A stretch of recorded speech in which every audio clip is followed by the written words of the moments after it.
제가 생각보다 감성적인 사람입니다. 네, 좀 그렇게 보이시나요? 네. 제가 그렇군요. 감사합니다. 제가 그래서 신파극 드라마나 영화를 잘 못 봅니다. 제가 어렸을 때는 되게 좋아했었던 기억이 있는데 제가 너무 눈물이 많아 가지고 그걸 어느 순간부터 잘 안 보기 시작했습니다. 이게 우는 게 그냥 우는 정도가 아니라 콧물까지 쏙쏙 빼면서 진짜 격정적으로 울거든요, 제가. 울기 시작하면요.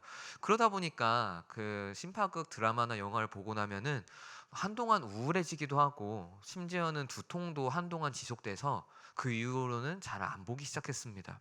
그래서 어느 순간부터 자주 보는 영화나 드라마의 장르는 액션 아니면 탐정 수사물 아니면 슈퍼맨과 같은 그런 히어로 영화를 많이 보기 시작했습니다. 이제 히어로 영화를 보다 보면 흔히 말하는 사이다 혹은 참교육 장면이 자주 나오게 됩니다. 악당을 심판하는 히어로가 악당을 죽이거나 혹은 감옥에 집어넣습니다. 이것을 보다 보면 우리는 해피엔딩이다 하면서 짜릿한 그런 쾌감을 많이 느낍니다. 어쩌면 이렇게 된 것이 현실에서 실제 일어나지 않을 것만 같은 것을 대신 성취해주기 때문인 것은 아닌지 모르겠습니다. 사실 현실을 살다 보면은 악인이 더 잘 되고 의인들은 바보같이 속아서 있는 것마저 빼앗기는 것만 같은 그런 경우를 많이 느끼게 됩니다. 억울하지요. 나는 분명히 착하게 살았고 남을 배려하다 보니까 그냥 손해도 뭐 다른 사람을 위해서 내가 좀 손해 보지 뭐 이러면서 살았었는데 그러다 보니까 어느 순간 보니 그런 손해 받는 거 싫어하고 또 착하게 사는 것이 아니라 악하게 사는 사람들이 더 떵떵거리며 사는 모습을 볼 때마다 마음이 참 그렇습니다. 그리고 이런 사람들이 또 항상 보면은 쉽게 심판을 받느냐 그것도 아닙니다. 참 그러다 보니까 이런 히어로물이나 아니면 탐정 수사물 뭐 검찰이 나오는 그런 드라마 이런 걸 보다 보면은 알게 모르게 아주 커다란 그런 쾌감을 느끼는 경우가 많습니다. 그런데 그리스도인들은 더 이런 것들을 많이 느끼는 것 같습니다. 왜냐하면은 세상 사람들마저도 그런데 그리스도인들은 그냥 세상 법뿐만이 아니라 하나님의 법을 지켜야 되지 않습니까? 단순히 그냥 세상 사람들이 이야기하는 감옥 가지 않으면 나 죄인이 아니다라고 이야기하는 걸 넘어서서 우리는 더욱더 높은 도덕성을 가지고 다른 사람이 알아주지 않더라도 하나님이 아시니까 하나님 앞에서 잘 살아야 되니까 더 치열하게 더 어렵게 그렇게 살아나가는 모습을 우리들은 보여주고 있습니다. 세금을 잘 내려고도 하고 차가 잘 다니지 않는 곳에서마저도 신호를 잘 지키려고 하고 길거리에 있는 쓰레기를 정리하기도 합니다. 그러다 보니까 우리는 억울하기도 합니다. 굳이 이렇게까지 살아야 되나? 이렇게 살지 않는 게 더 잘 사는 것만 같은데 그게 더 행복한 것만 같은데 그리고 때로는 이러기도 하지 않습니까? 주일날 장사가 아주 잘 되는 그런 가게를 오픈했는데 주일 성수를 해야 되니까 주일날 가게를 문을 닫아야 되고 그리고 피곤한 새벽에 하나님께 기도드리면서 다른 사람은 그때 건강관리하겠다고 하천을 뛰기도 하고 아니면 좋은 책을 읽기도 하는 그 시간에 하나님께 나의 마음을 드리겠다고 새벽기도 나오고 그러다 보니까 내가 뭔가 더 성장하는 것이 없어지는 것만 같고 학생들 같은 경우는 시험 기간에 학원 가서 열심히 공부해야 되는데 주일날 예배 나와야 돼가지고 다른 사람들보다 더 공부하는 시간이 줄어서 불안하기도 하고 이런 경험을 하면서 우리는 많이 더 살아나가고 있습니다. 그런데 이렇게 살다 보면 솔직히 가슴 한편에 화가 막 쌓이지 않습니까? 억울해가지고 진짜 이렇게까지 살아야 되나 싶을 정도로 막 그렇게 막 어디에 하소연하고 싶고 막 그렇지 않습니까? 그런데 하나님은 이런 우리들을 아시고 절대로 내버려 두시는 분이 아니십니다. 이런 우리들을 하나님은 분명히 위로하시기를 원하십니다. 오늘 함께 살펴볼 나움에는 하나님의 심판이 담겨져 있습니다. 그러나 참 독특하게도 나훔, 이 이름의 뜻이 무엇인지 아십니까? 바로 위로입니다. 책 전반적으로 다 보면은 위로의 말씀이 그렇게 잘 보이지 않습니다. 그 분위기 자체는 굉장히 어둡고 무섭고 그리고 뭔가 멸망당할 것만 같은 그런 두려움을 갖게 하는 책입니다. 심판이 아주 강력하게 나타나거든요. 하나도 남김없이 다 멸절하리다. 이런 표현이 자주 반복이 되어집니다. 그런데 역설적이게 그 이름은 위로입니다. 왜냐하면은 이 심판 사건을 통해서 사람들에게 위로함을 주기 위해서 작성된 책이 바로 나훔서이기 때문입니다. 오늘 이 나훔서를 통해서 무엇을 위로해 주기 위함이었고 또한 위로의 방법이 무엇인지 알아보려고 합니다. 그리고 높은 도덕성과 하나님의 말씀을 지켜 살아나가며 쌓이는 그 억울함을 어떻게 우리는 해결해 낼 수 있을 것인지 이것에 대해서도 또한 알아보려고 합니다. 오늘 본문이 기록된 시기는 이스라엘 백성들이 억울함을 토로하던 그런 시기였습니다. 정확히 알 수는 없지만 기원전 663년에서 612년 그 사이로 추정하고 있습니다. 근데 흔히는 한 640년경 그쯤이다라고도 많이 이야기도 합니다. 이 시기는 북이스라엘이 이미 아수르 제국에게 멸망당했습니다. 그리고 남유다는 므낫세 왕 그리고 요시야 왕이 통치하는 그 언저리입니다. 그리고 요나 다 아실 겁니다. 니느웨 가가지고 회개하라 외쳤고 그리고 그 가운데 하나님께서 회개한 자들도 용서하는 그런 모습을 봤었던 그 시기, 그 요나가 있은 다음에 대략 한 세기가 지난 시점입니다. 뭐 학자마다 70년 정도다 아니면 100년 정도 흐른 뒤다 이렇게 이야기도 하는데 어쨌건 간에 요나서 이후에 거의 한 세기가 흐른 그런 시점입니다. 이 시기의 사람들은 이런 것이 많았습니다. 억울함입니다. 요나서 요나에서 니느웨로 갔다고 했습니다. 그 니느웨 어디의 수도입니까? 아수르 제국의 수도입니다. 아수르가 어떤 나라였습니까? 북이스라엘을 멸망시킨 나라입니다. 남유다 사람들 입장에서는 왼수입니다. 그래도 우리는 북한이 한민족이라고 하지 않습니까? 그래서 다른 뭐 만약에 러시아나 중국이 북한을 침략해 온다면 우리는 그걸 안타까워할 거고 저걸 어떻게 하냐 걱정하지 않겠습니까? 마찬가지였을 겁니다. 남유다 또한 그래도 북이스라엘이 아브라함의 자손이고 같은 언약 백성이라는 걸 알았기 때문에 그 아수르 제국을 굉장히 싫어했습니다. 그런데 그런 제국마저도 하나님은 회복함을 줬었고 또한 용서함을 줬었던 걸 봤습니다. 그리고 이제는 그런 아수르 제국이 남유다를 침략해 오고 있습니다. 그러니까 억울합니다. 아니, 우리는 그래도 하나님의 백성인데 어떻게 이런 것들이 우리에게 있을 수가 있습니까? 우리는 그래도 나름대로 하나님의 자손이었고 그 아브라함의 자손이었고 하나님이 택한 언약 백성이었는데 왜 우리는 아수르 제국의 손아귀에서 자유롭지 못합니까?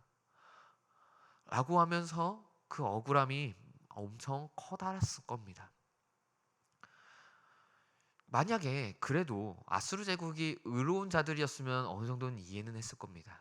그런데 아수르 제국이 의로웠을까요? 그렇지 않습니다.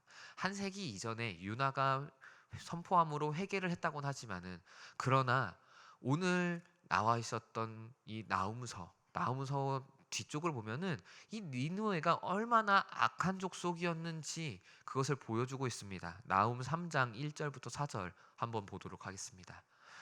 화 있을진저 피의 성이여 그 안에는 거짓이 가득하고 포악이 가득하며 탈취가 떠나지 아니하는도다. 휙휙하는 채찍 소리 윙윙하는 병거 바퀴 소리 뛰는 말 달리는 병거 충돌하는 기병 변증 칼 번개 같은 창 죽임당한 자의 때 주검의 큰 무더기 무수한 시체여 사람이 그 시체에 걸려 넘어지니 이는 마술에 능숙한 미모의 음녀가 많은 음행을 함이라. 그가 그의 음행으로 여러 나라를 미혹하고 그의 마술로 여러 족속을 미혹하느니라. 아멘. 이 본문을 봐보십시오. 뭐라고 하고 있습니까? 니느웨가 아주 거짓과 또한 포악으로 가득한 곳이라 이야기하고 있습니다. 피의 성이라고 이야기합니다. 그 성이 어떤 걸로 세워졌다고요? 피로요. 그리고 그 가운데는 이제 다른 사람을 핍박하는 곳이었고 죽이는 곳이었고 우상 섬김이 가득했었던 곳이고 음행이 너무나도 가득한 곳이었습니다. 심지어 선한 영향력이 아니라 그들의 그 모습을 그대로 드러내므로 악한 영향력을 미치는 그런 나라라고 이야기하고 있습니다. 그렇습니다. 아수르 제국과 이스라엘 백성도 비슷한 면은 있었습니다. 정복 전쟁을 했지 않습니까? 아수르 제국은 정복 전쟁을 통해서 컸습니다. 이스라엘 백성들 또한 가나안 땅 그곳을 들어갈 때 여호수아를 통해 정복 전쟁을 했습니다. 다윗의 시기 때 또한 마찬가지로 다윗은 정복 전쟁을 했습니다. 그러나 이 니느웨와 아수르 제국과 이스라엘 백성들의 결정적인 차이는 무엇인지 압니까? 하나님 앞에서 이스라엘 백성은 그래도 언약 백성이었기 때문에 하나님의 약속을 이루는 그런 전쟁이었기 때문에 괜찮았던 거고, 그리고 죄송합니다. 그 니느웨의 그 잘못된 점은 무엇이냐면은 하나님의 뜻이 아니라 사람들을 억누르고 또한 죄악으로 만연하게 만드는 그런 행위를 했었던 겁니다. 그러니까 이스라엘 백성들 입장에서는 굉장히 억울합니다. 아니 누군가는 우리들도 정복 전쟁을 했다고 하고 이야기는 할 수는 있겠지만, 그러나 그 정복 전쟁과 우리들의 정복 전쟁은 너무 달랐는데, 특히나 하나님 앞에서 억울함을 토로하는데 하나님이 어떻게 했습니까? 자기들은 뭔가 버린 것만 같고 저 니느웨 저 악한 저 땅은 강성해지고 있습니다. 자, 그러니까 이 사람들은 너무나도 억울하지 않은 것이 이상할 정도입니다. 너무 억울합니다. 그런데 이런 이스라엘 백성들의 마음을 아신 하나님이 계십니다. 그럼에도 여전히 이스라엘 백성을 사랑한 하나님은 오늘 본문, 우리가 함께 읽은 본문에 이렇게 말을 하고 있습니다. 나훔 1장 12절 그리고 13절입니다. 여호와께서 이같이 말씀하시기를 그들이 비록 강하고 많을지라도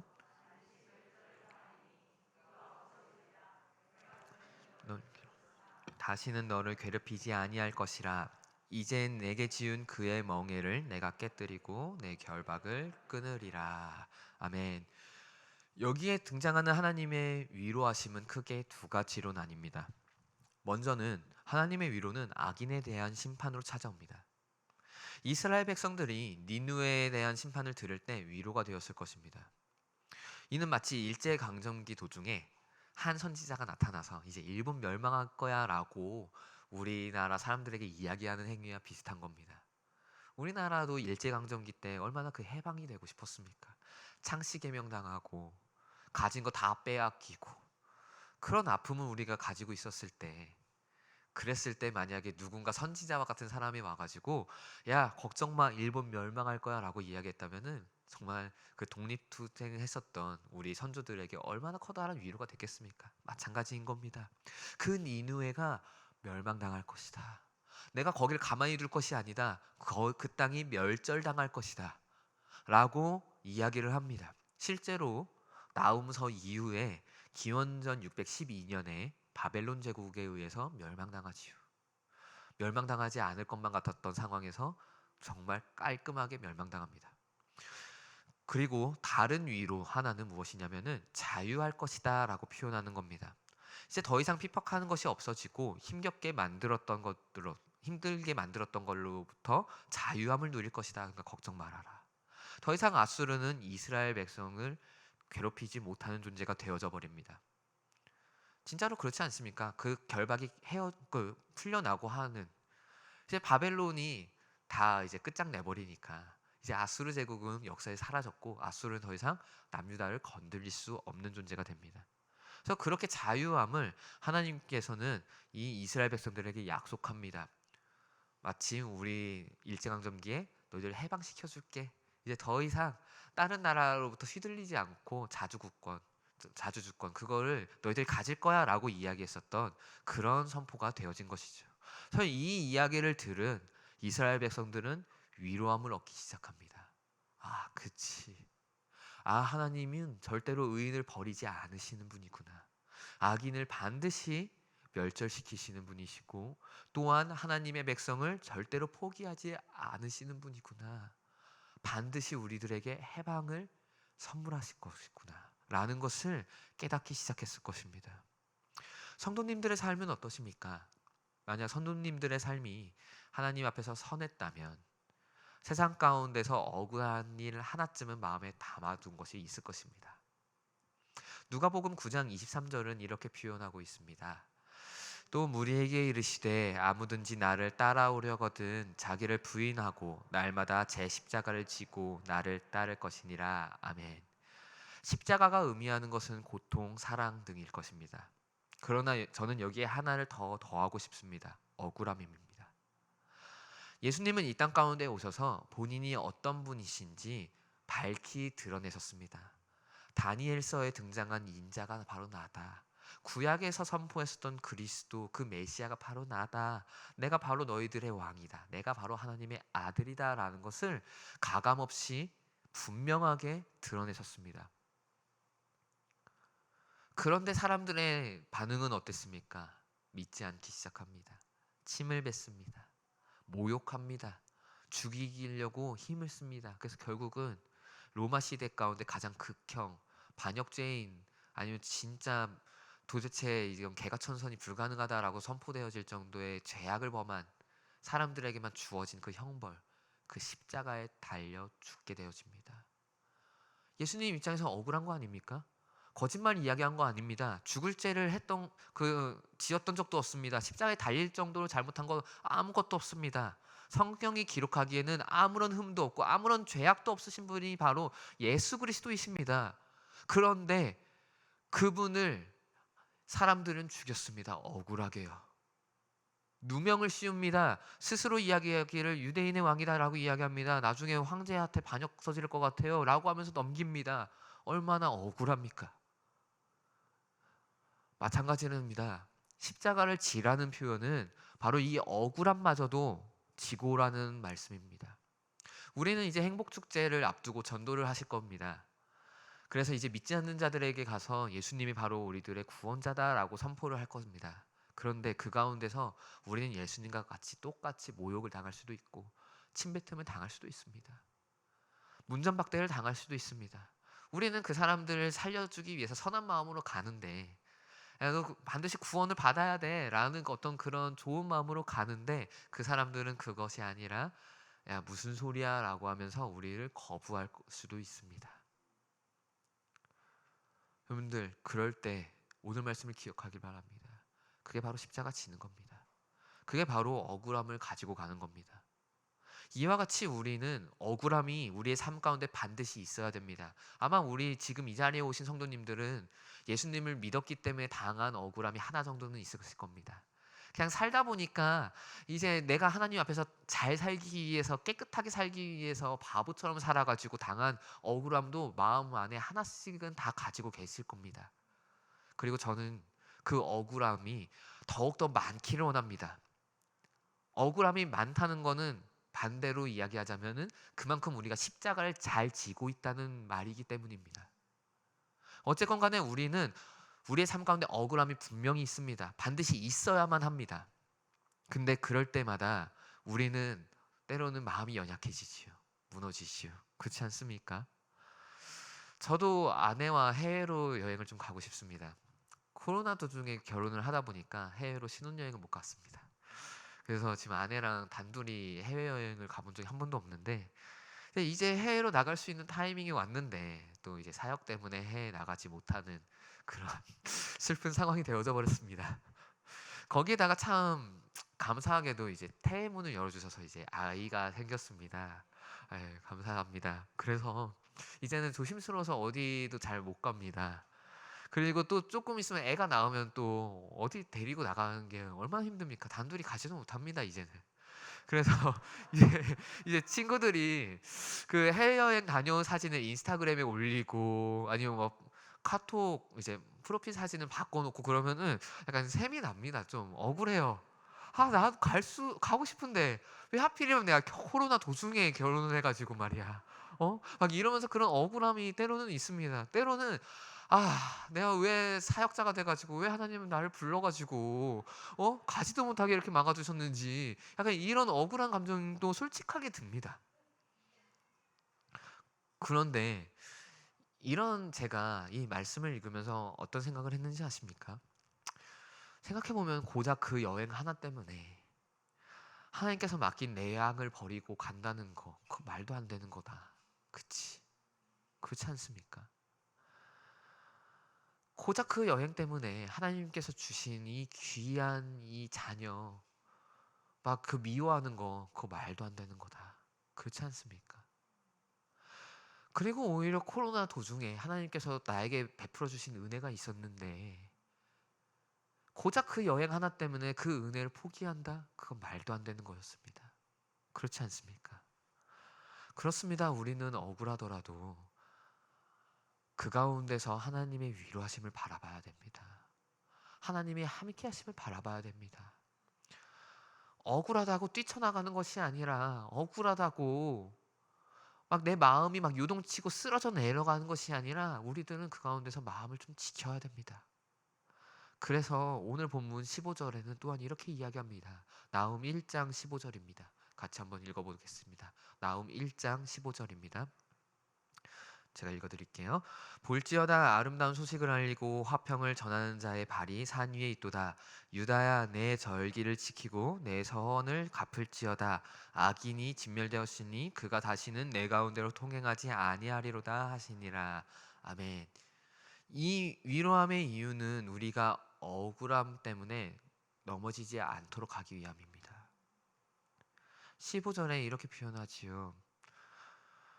너와 나 사이에 맺은 언약을 지켜 행하는 것을 즐거워야 해라. 유다야, 내 절기를 지키고 내 서원을 갚을지어다. 무엇입니까? 그러니까 하나님께서 우리들에게 위로함을 주는 것은 결국은 이것 때문입니다. 유다야, 내 절기를 지키고 내 서원을 갚을지어다. 무엇이에요? 언약입니다. 하나님은 우리들과 언약을 맺어주시고 약속하시면서 뭐라고 하시는 건 뭐였는지 기억하십니까? 나의 말씀을 지켜 행하면 내가 너와 함께하고 너는 나의 백성이 될 것이며 제사장 나라가 될 것이며 그리고 내가 너에게 구원함을 줄 것이다. 유다야, 내 절기를 지키고 내 서원을 갚을지어다. 동일한 겁니다. 내가 너에게 이렇게 위로함을 준다. 그래서 이제 악인이 너희들 안에 없을 것인데 그날에 그때 네가 절기를 지켜야 되지 않겠니? 그래서 네가 구원함을 받아야 되지 않겠니? 내가 그것 때문에 너를 위로해주고 너를 살려줬고 내가 니느웨를 멸절시킨 건데 라는 표현인 겁니다. 위로의 이유는 여기에 있습니다. 우리가 무너지지 아니하며 우리의 마음을 지켜 하나님 앞에서 온전히 살아나가게 하기 위함. 그로 말미암아 그 영원한 생명을 우리들에게 주시기 위해서 하나님은 우리들에게 위로함을 선물해 주시는 겁니다. 사실 억울해서 넘어진다면 우리 손해입니다. 생각해 보십시오. 우리를 억울하게 하는 사람 혹은 일들은 니느웨 같이 이미 하나님 앞에서 심판을 받을 예정인 것들입니다. 솔직히 니느웨 그 땅이요, 하나님께서 이렇게 나훔서를 통해서 이야기하지 않더라도 이미 멸망당해야 되는 땅입니다. 이미 그것이 확정된 땅입니다. 그럼에도 굳이 이스라엘 백성들에게 그렇게 표현해 주신 겁니다. 그것이 없어도 멸망은 당했을 거예요. 왜냐하면은 이스라엘 백성들은 멸망당할 예정이 아닌 백성들이기 때문입니다. 이스라엘 백성들은 언약 백성으로서 구원함으로 들어가야 되는 그런 백성들이기 때문입니다. 멸망이 확정되지 않은 자들이기 때문입니다. 그 자들이 혹여나 그 악한 그런 못된 행실을 보며 혹은 그 억울함 때문에 그 마음이 흔들려서 무너질까 봐, 그것 때문에 하나님은 붙들기 위해서 이 이스라엘 백성들에게 나타나사 내가 니느웨 땅을 멸망시킬 것이다. 내가 너희들을 다시 한번 회복시켜 줄 것이다. 내가 너와 함께 할 것이다 라고 이야기를 해주시는 겁니다. 우리는 이 위로에 대해서 오해하지 말아야 됩니다. 우리는 이 위로함을 받았다면 그 위로함을 넘어서서 한 단계 더 나아가야 됩니다. 우리의 마음을 지켜 주님 앞에서 요동하지 않고 억울함 때문에 쓰러지지 않아야 합니다. 그것 때문에 하나님은 우리들에게 이야기하는 겁니다. 너 힘들지? 걱정 마라. 내가 의인인 너를 끝까지 붙잡게. 대신 악한 자들을 심판해 줄게. 그러니까 그것들 보면서 넘어지지 마. 그거 결국 다 썩어 없어질 것들이야. 내가 너에게 영원한 생명을 줄 것이니까 요동하지 마 라는 말씀을 하시는 겁니다. 그래서 하나님이 가장 원하시는 일은 억울함을 풀어주는 것이 아니라, 우리를 위로해 주시는 것이 아니라, 하나님께서 가장 원하시는 일은 우리가 마음을 지켜서 영원한 생명 가운데 살아나가는 것을 가장 원하십니다. 마태복음 5장 38절부터 41절입니다. 한번 같이 읽어보겠습니다. 또 눈은 눈으로 이는 이로 갚으라 하였다는 것을 너희가 들었으나 나는 너희에게 이르노니 악한 자를 대적하지 말라. 누구든지 내 오른편 지거든 왼편 또 너를 고발하여 속옷을 가지고자 하는 자에게 겉옷까지도 가지게 하며 또 누구든지 너로 억지로 오리를 가게 하거든 그 사람과 심리를 동행하고. 아멘. 여기서 말하는 건 뭡니까? 악을 악으로 갚지 말라는 겁니다. 억울하시다고요? 악을 악으로 갚지 마십시오. 대신에 하나님을 바라보십시오. 하나님의 위로하심을 바라보십시오. 그리고 그 가운데 간절히 구하십시오. 내 마음을 지켜주시옵소서. 흔들리지 않게 하여 주시옵소서. 내가 주님 안에 거하는 것을 가장 기뻐하게 하여 주시옵소서. 이것을 우리는 반드시 유념하고 기억해야 합니다. 그리고 이제 우리 행복축제 나아갈 때 거기서 억울해하지 마시기 바랍니다. 조금 수고로울 겁니다. 다른 사람의 비위도 맞춰줘야 되고 다른 사람의 이야기도 들어줘야 되고 다른 사람을 위해서 내가 선물을 구매하기 위해서 나의 지갑도 열어야 되고 그렇게 했음에도 돌아오는 것은 냉담할 수도 있고 모욕일 수도 있고 힘겨움일 수도 있을 겁니다. 그런데 거기서 악을 악으로 갚지 마시고 하나님의 위로하심을 바라보십시오. 하나님께서 그럼에도 나를 사랑하시지. 그리고 그것을 넘어서서 이 모든 것들이 하나님이 나를 살려주시기 위함이구나. 내가 마음을 잘 지켜서 하나님 앞에 바로 서게 하기 위함이구나. 이것을 날마다 기억하면서 살아나가는 우리 모두가 되어졌으면 좋겠습니다.